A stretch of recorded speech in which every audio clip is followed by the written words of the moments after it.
Hello guys, आप सभी को चैत्र नवरात्रि की बहुत बहुत शुभकामनाएं। तो मम्मी और शगुन यहाँ मस्ती कर रहे हैं और भाभी कर रही है शगुन की कंघी, क्योंकि हमें जाना है खेर माई। अब निकल पड़े हैं हम खेर माई के लिए। खेर माई जाते समय हमें रास्ते में मिल जाती है कलश यात्रा। यहाँ सभी महिलाएं बहुत ही प्यारी तरीके से तैयार होकर कलश यात्रा के लिए निकल चुकी हैं, इसलिए हमें यहाँ थोड़ी देर के लिए रुकना पड़ा। अब हम आगे बढ़े तो देखते हैं कि बैंड वाले भैया लोग भी आ रहे हैं और इतना प्यारा बैंड बजा रहे हैं कि लगा कि थोड़ी देर के लिए यहीं पे रुक के हम इनका बैंड सुन लेते हैं। अब रुके और आगे बढ़ते हैं तो देखते हैं एक और कलश यात्रा यहाँ से निकल रही है। देखिए कितनी प्यारी है।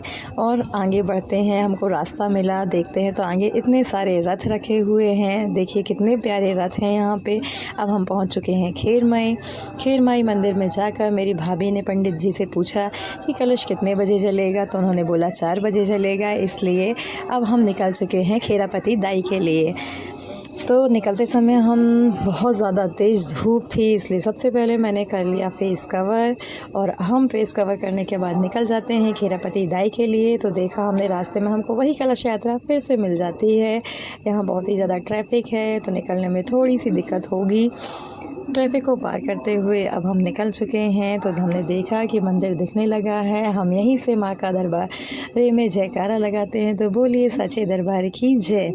हे माता रानी, आप सभी की झोली इसी प्रकार से भरे रहें। अब हम देखिए पहुंच चुके हैं खेरापति दाई के लिए। अब यहाँ पे जब हम आए तो हमने देखा माता का दरबार बहुत ही सुंदर तरीके से सजा हुआ है। और ऋषि अपने पापा के साथ आ गया था, इसलिए उसने पहले ही पूजन अर्चन करके वो बाहर निकलने लगा। उसके बाद फिर मैं भी गई और पूजन अर्चन किया। देखिए हमने बहुत ही सारी मस्ती की यहाँ पे। फिर उसके बाद हम आगे चले तो देखिए यहाँ पे भैरव बाबा खड़े हुए हैं। और आगे देखे तो देखते हैं शनि मंदिर। अब शनि मंदिर में ऋषि और उसके पापा दोनों ही पूजा कर रहे हैं। हमारे भैया और ऋषि, देखिए ऋषि कितनी स्पीड में पूजा कर रहा है।